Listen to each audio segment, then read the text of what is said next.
Hola, ¿qué tal? Mi nombre es Fernando Minaya, vengo del Colegio de Ingenieros Técnicos de Obras Públicas e Ingenieros Civiles.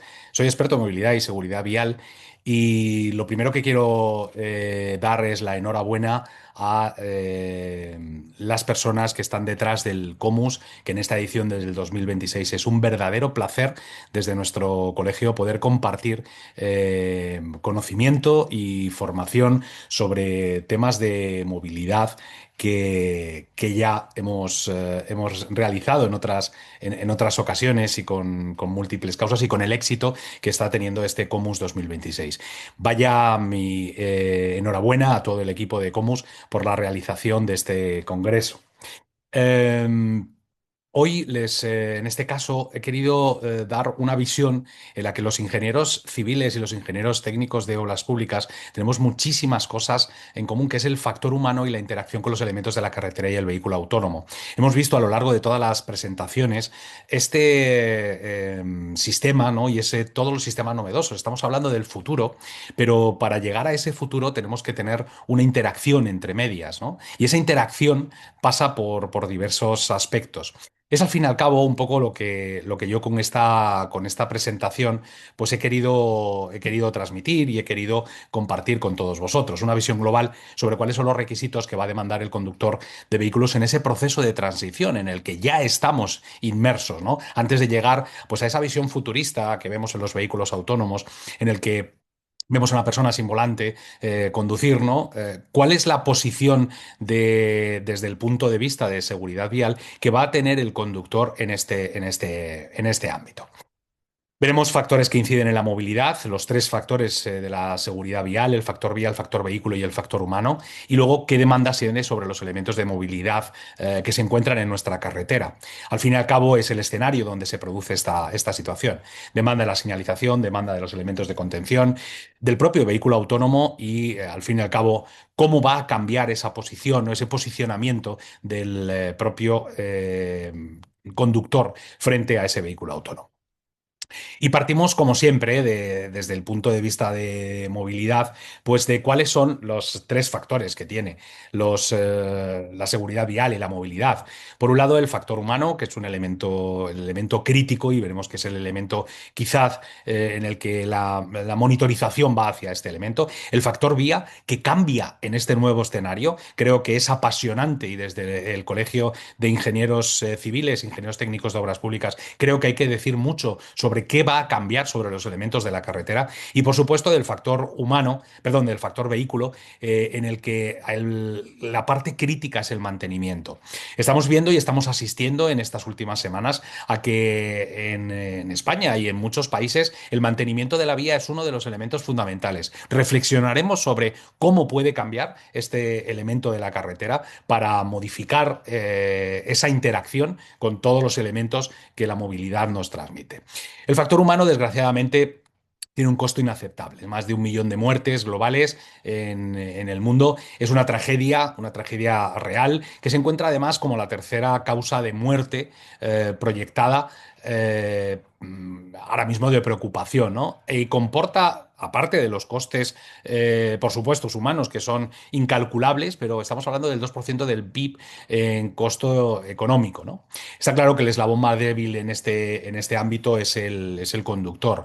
A pesar de las mejoras de las carreteras, el factor humano es responsable o está responsable en cuanto al 70 humano, porque todas las variables que se encuentran alrededor del propio factor humano, como es el estrés, como son el alcohol, las drogas, el sueño, pues hacen que sea este eslabón más débil. Entre otras cosas, porque se produce un cuello de botella, ¿vale? Algo muy típico y un concepto muy típico en movilidad es el cuello de botella cognitivo, ya que el factor humano, las entradas sensoriales que tienen a nuestro procesamiento para realizar, tiene una atención selectiva y en ahí fallamos, seleccionamos aspectos inapropiados del ambiente, pues por ejemplo, pues cambiamos la emisora y ya no podemos ver al peatón, ¿no? Incluso fallos de concentración, en la incapacidad de concentrarse ante distracciones, ¿no? Pensar en problemas laborales, saltarse un semáforo o la atención dividida, que es cuando se produce ese fallo multitarea. La reflexión que vengo a realizar es cómo poder unir ambos, el factor humano con ese factor humano o factor tecnológico que el propio vehículo autónomo nos reduce. La velocidad de reacción quizá ese es el mejor elemento. No podemos ir contra la física. La física del vehículo tiene una distancia de detención, ¿vale? Pero sí podemos mejorar esos tiempos de percepción y esos tiempos de reacción, ¿vale? No tanto el fallo humano como estamos viendo y desde el punto de vista de movilidad ya lo conocemos, sino que esos elementos sí los podemos mejorar con una interacción en ese conductor virtual, pero no un conductor virtual que elimine completamente el factor humano como tal, ¿vale? Y que el vehículo tenga que realizar, sino que en este periodo de transición van a coexistir ambos. Por tanto, es la mejora del tiempo de reacción o de percepción o de las posibles distracciones que pueda tener un conductor, ¿vale? Frente a la mejora de la que la tecnología nos ofrece. Pero desde luego no podemos ir nunca contra la física. Lo hemos visto en varios accidentes cuando hablábamos de que se metió un ciclista delante del vehículo autónomo y fue imposible, no podemos ir contra esa física.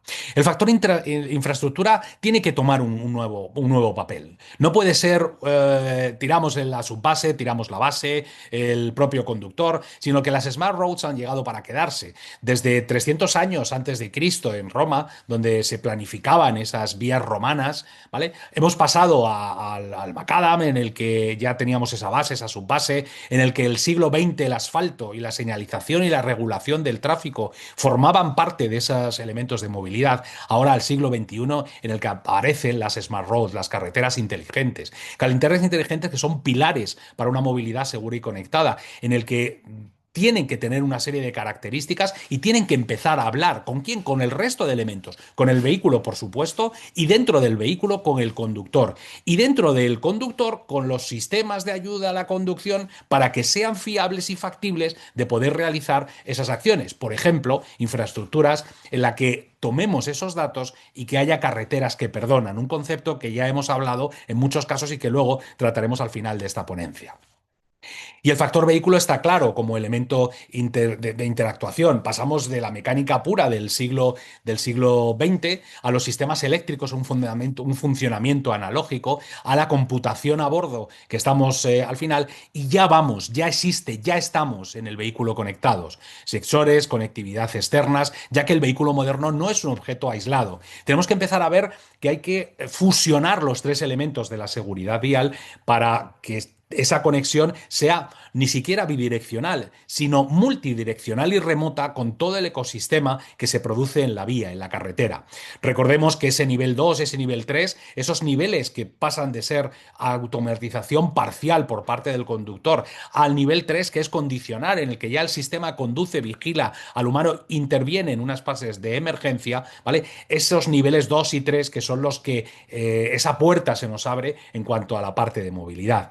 Todo ello nos lleva a que la conducción, está claro, la forma de conducción va a ser diferente, ¿vale? Este caso de estudio de Holanda, el programa Autopía, en el que, bueno, mediante platooning, varios vehículos estaban transmitiéndose datos de posición, de velocidad, de aceleración, por supuesto, con un estándar, el 802.11p, ¿vale? Que es importante que tengamos en cuenta a la hora de ver cuáles son las demandas futuras que tienen. Pero llegamos a la parte importante de esta ponencia. ¿Qué demanda esta interacción con los tres elementos de movilidad? Lo primero que demanda es un cambio de paradigma del operador, del conductor como tal. Pasaremos de tener el operador activo, es una conducción manual, es una realidad en que tenía una convivencia crítica, en el que todo estamos en los humanos, a un nivel 2, un nivel 3, en ese proceso del nivel 3, nivel 2 o 3, que es una zona de confusión, que es una zona en la que no sabemos realmente esa zona de peligro, ¿vale? A pasar del operador activo al supervisor de sistemas. Adquirimos, por tanto, un nuevo rol, menor carga física, ¿vale? Pero mayor exigencia cognitiva. Pasamos de conducir a vigilar esos sistemas críticos. Eso ya está ocurriendo. El propio vehículo, con la interacción y la comunicación que transmite al conductor, lo veremos con las pantallas táctiles, con las propias pantallas que nosotros vemos en nuestro panel de instrumentos, ya se está adquiriendo ese nuevo rol, en el que muchas veces tenemos que vigilar los sistemas críticos. ¿Y qué demandará el futuro? Bueno, pues la competencia de la automatización es la pérdida de conciencia situacional en el que veremos un concepto que creo que es interesante tener en cuenta, sobre todo para las personas que van a diseñar las futuras carreteras, las futuras smart roads, la futura señalización, los futuros sistemas de contención, ese riesgo, teoría del riesgo constante, que veremos un poquito más adelante. Es importante tener en cuenta que ese paso está a punto de realizarse, nivel 2 con nivel 3 de automatización, y esa zona es una zona de transición, una zona de que el coche conduce pero pide ayuda, es el famoso fallback, un problema de cuánto tarda el humano en despertar. Porque si el humano se basa en esa teoría del riesgo constante, a medida que el conductor se siente más protegido por la tecnología, sus capacidades y cualquier otra circunstancia que le haga sentir más seguro, asume más riesgo, ¿vale? Todo eso debemos tenerlo en cuenta, tanto la inteligencia artificial, ¿vale? Y la inteligencia artificial instalada en el vehículo autónomo debe valorar esos niveles de conciencia, ¿vale? Y debe saber comunicarse hacia el conductor para que lo realice. Además, hay una parte que tenemos que ponernos en base a ese conductor virtual. La lógica de la máquina, el dominio del diseño operativo, el ODD, son condiciones específicas de clima, de vía, de velocidad, donde el algoritmo no puede operar. En nuestra red hay un problema como muestra en ese mapa, un problema de fragmentación, puntos en los que hay de desconexión, puntos en los que el vehículo va a trasladar al operador, ¿vale? Al supervisor que actúe en este caso. La infraestructura debe unir esos tramos para evitar esa cesión de control repentina, que de repente haya perdido esa desconexión y que el conductor se encuentre sin tener tiempo material de operar estos sistemas. Por tanto, esa lógica de la máquina tiene que cambiar hacia una unión de estos tramos de posible desconexión, ¿vale? ¿Por qué? Porque el momento crítico, cuando se produce esta desconexión, demanda tanto al conductor, ¿vale? Lo que se llama la latencia humana. Luego veremos la latencia de los propios sistemas, lo hemos visto en muchas de las ponencias que se han ofrecido en este Comus, ¿no? Pero este tiempo de latencia, este tiempo que tarda el conductor en pruebas reales, conductores distraídos tardaron hasta 7 segundos en reaccionar, y eso es demasiado tarde, porque el punto de no retorno del accidente se encuentra como mucho en los 5 segundos. Por tanto, la demanda que las interfaces entre la máquina y el hombre deben producirse, pues son alertas multimodales, que son visuales, sonoras y ápticas, monitorización del conductor con cámaras interiores para ver el grado de distracción que tiene este conductor, y desde luego no confiar en la atención voluntaria. Por supuesto que la infraestructura debe ser inteligente y debe ser legible. Legible no solo para el vehículo, sino para ese conductor virtual e inclusive para ese supervisor de sistemas. Debe, por tanto, preverse en principios de diseño de señalización y de seguridad para la carretera conectada, tanto los humanos como los sistemas de ayuda. Una evidencia clara es, por ejemplo, el estudio que se hizo en la CV35, en el que el 32% de las salidas se provocaban por un punto del que hablábamos antes, un punto de desconexión del piloto automático por una simple falta de pintura. No podemos ver que ese problema de las cámaras pierden. ¿Cómo lo solucionaremos? Lo veremos al final, justamente, de esta ponencia, cuando hablemos del gemelo digital. La infraestructura responde y debe pasar de pasiva a inteligente, y cuando la carretera habla con el conductor. Otro cambio de paradigma importante, que el rol del conductor es diferente. La infraestructura física pierde la relevancia frente a la digital conectada. Su objetivo son carreteras que detecten riesgos, ¿vale? Que se antepongan a esos riesgos y que puedan comunicar con la suficiente antelación a el conductor y a el vehículo en ese ecosistema que surge para comunicar alertas en tiempo real, ¿no? Eh, por ejemplo, en la señalización variable, pues hay ciertas cosas que, independientemente de que el vehículo tenga menos latencia, esa latencia de las que hablábamos, los famosos 5 segundos, los mensajes deben ser mensajes accionables. ¿Qué pasa y qué vamos a hacer? Hay un accidente, reduzca la velocidad, ¿vale? Es importante no utilizar la estática, ¿vale? Hay que ver el caso que vemos ahí, congestión a 2 kilómetros, que va pasando una animación. En este caso está prohibido porque el propio vehículo tarda o obliga al supervisor, obliga al conductor virtual a esperar ese tiempo de animación, ¿no? Y si lo vamos a hacer en fases, que sean en fases que se ajusten a la velocidad de la vía. Obra en vía, use carril derecho. Una fase uno, hay una obra en la vía. ¿Qué es lo que pasa? ¿Qué es lo que tengo que hacer? Utilice el carril derecho. Esos tiempos de exposición deben tenerse en cuenta a la hora de utilizar los paneles de mensaje de señalización variable. Por ejemplo, por favor, conduzca con cuidado por su familia, es un mensaje emocional no accionable, ¿vale? Que tampoco va a conocer el supervisor, sí lo puede ver el conductor, pero el conductor virtual del vehículo autónomo no lo sabe. El mensaje correcto y que además está estandarizado, hay un accidente en el carril izquierdo, ¿vale? Que reduce la carga cognitiva y la interpretación automatizada. Por supuesto que la señalización dual por un lado está el ojo humano y por otro lado están los sensores de los HADAS, que son nuestro asesor virtual, ¿vale? Deben coincidir lo que el conductor biológico ve con lo que el sensor de la máquina está recibiendo. Y las marcas viales ya hemos visto, ¿vale? Cuando la marca vial, la detección de la cámara, depende del contraste y de la retroreflectancia, ¿vale? Pues hay unas condiciones críticas que es cuando es de noche y además hay humedad, hay una película de agua, ¿no?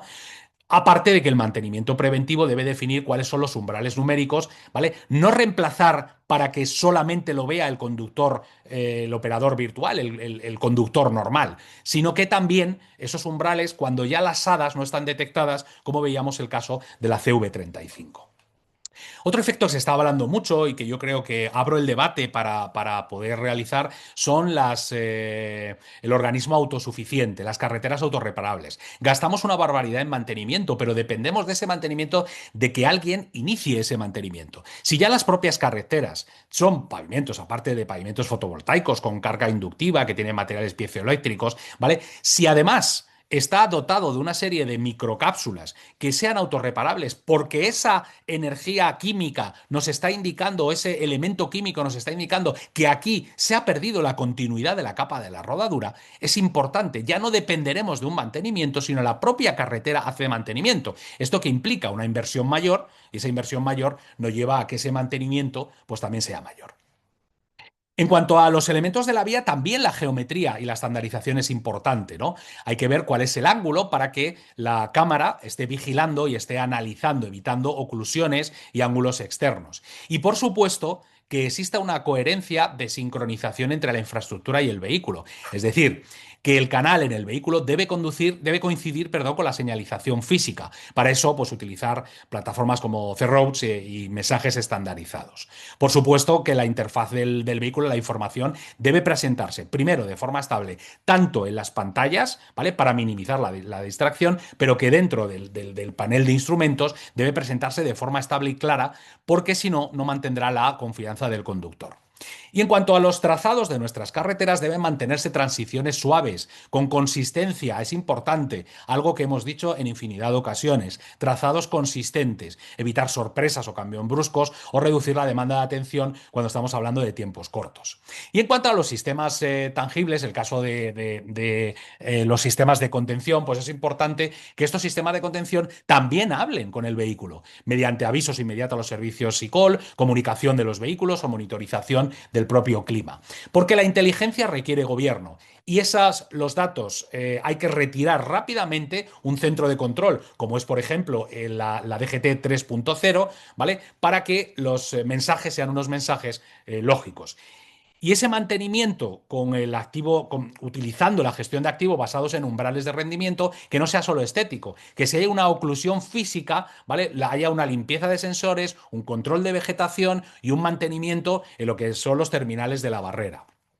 Todo esto nos cambia a las nuevas competencias. El vehículo autónomo nos llega que el conductor debe ser también un conductor 4.0, con cuatro características. Desde luego, una alfabetización tecnológica. Es importante entender qué nos dicen los sensores, una gestión de la atención para que no sea un multitask, para que no sea una multitarea. Desde luego que estos sistemas tengan una seguridad básica y la posible recuperación del control. El conductor, por tanto, necesita una actualización del software mental y la formación debe centrarse en comprender las limitaciones de la máquina y mantener la vigilancia sin la intervención física. Eso, por supuesto, nos lleva a ese marco legal, ¿no? El requisito legal de un conductor capaz de tomar el control en todo momento, ¿no? Es importante, yo creo que para evitar esa discrepancia, la introducción de EDRs, de cajas negras, para registrar quién conducía en el milisegundo del accidente. ¿Era humano frente al algoritmos? Y evitemos justamente pues, ese marco legal que nos harán pasar de ese nivel 2 de automatización al nivel 3. Porque los agentes de la movilidad que hemos visto, factor humano, factor entorno, factor vehículo, ¿vale? Llegarán a el futuro y el futuro de estos serán de forma transversal. Hay que estudiarlos todos ellos a la vez, mediante estudios, mediante investigación y mediante comunicación del vehículo con todos los elementos de la vía, con la infraestructura, con el resto de vehículos, con Internet, como es por ejemplo la DGT 3.0, ¿vale? Y que no nos quedemos solamente en lo que indica una baliza V16 que nos posicionan en un panel de mensaje o una app, sino que activen elementos de emergencia y que le demos una nueva visión a estas nuevas balizas. Todos los elementos de sistemas de seguridad que indiquen un posicionamiento para evitar que la vía no tome o no se sepa que hay algo, ¿vale? Provoca esa consistencia de la que estábamos hablando. Y por supuesto, no nos olvidemos del camino hacia la accesibilidad universal, en varias fases, ¿vale?